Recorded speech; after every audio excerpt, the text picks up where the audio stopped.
So many times the happiest time for a couple is when they're having a baby. But imagine while that baby's growing, you realize there's some physical characteristics that don't seem normal.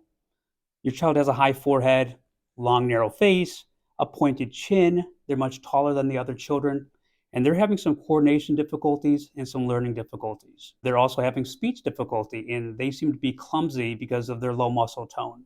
Your child is now 2 years of age, and you still don't know what the diagnosis is.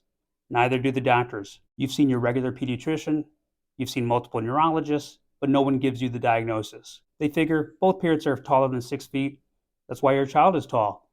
And because many of these characteristics are also seen in other diseases, it's challenging for the physician to make a definitive diagnosis. So my wife had friends who had this scenario.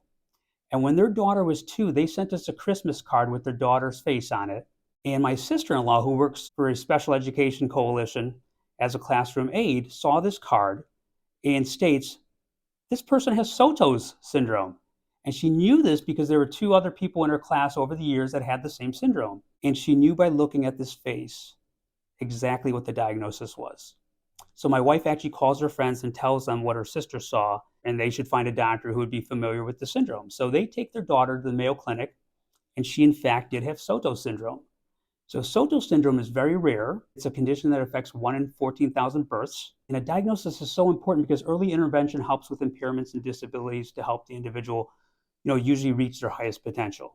And I absolutely love this story because it shows you that sometimes experience beats medical training. And for my sister-in-law to make that diagnosis instantly is something I remember many years later. People surprise you, so don't discount them.